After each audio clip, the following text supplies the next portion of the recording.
যে আল্লাহ এত হুকুম দিয়েছেন কোরআনে, সেই কোরআনকে জীবনের প্রয়োগ কিভাবে শুরু করতে পারি আমরা? রাসূল করিম সাল্লাল্লাহু আলাইহি ওয়াসাল্লামের বক্তব্য অনুসারে আমরা যদি আমাদের ফ্যামিলিকে একটা বিদ্যালয়, পূর্ণাঙ্গ বিদ্যালয় হিসেবে স্টার্ট করতে পারি, এবং রাসূলুল্লাহ সাল্লাল্লাহু আলাইহি ওয়াসাল্লাম যে কথাটা বলেছেন, একটা মানব শিশু জন্মগ্রহণ করার পরে তার বাবা মার উপর 4টা দায়িত্ব এসে যায়। একটা সুন্দর নাম রাখা, 4 বছর 4 মাস 4 দিন হয়ে গেলে আনুষ্ঠানিকভাবে বিজ্ঞ ইসলামিক স্কলার এনে দাওয়াত দিয়ে তারপরে তাকে সবক দেওয়া, কোরআন কারিমের সবক। তার মানে এই 3 নম্বর দায়িত্বটাই হলো তাকে কোরআন কারিম কিভাবে রপ্ত করতে হবে ওটা আগে শেখানো। নিজের জীবনে বাস্তবায়ন করার আগে তো শেখাতে হবে।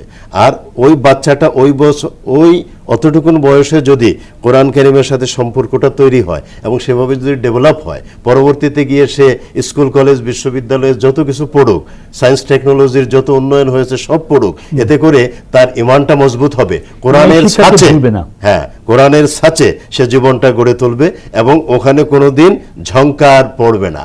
কোরআন তাকে এমনভাবে গড়ে তুলবে এবং এই কোরআন তার জীবনে অন্য শিক্ষা ব্যবস্থা থেকে ভুল ভ্রান্তি যতই আসুক ওইগুলো থেকে কোরআন তাকে মুক্ত রাখবে। কোরআনের ছাঁচে গড়া ব্যক্তি কোনোদিনও এই বস্তা পচা নোংরা বাসি ওই মেসেজকে মেনে নিতে পারে না। মানুষ বানর থেকে আসতে পারে না, মানুষের জন্ম মানুষ থেকে, বরং মানুষের অন্যায় অপকর্মের কারণে আল্লাহ তাআলা ওদের কিছু অংশকে বানরে পরিণত করে দিয়েছেন। হযরত মুসা আলাইহিস সালামের উম্মতের কয়েকজনকে বানর বানিয়ে দিয়েছেন, হযরত ঈসা আলাইহিস সালামের উম্মতের কয়েকজনকে বানর বানিয়ে দিয়েছেন। সুতরাং মানুষ থেকে বানর ওদের কৃতকর্মের ওই অপরাধ যখন সীমা লঙ্ঘন করে ওই কারণে, কিন্তু বানর থেকে মানুষ না।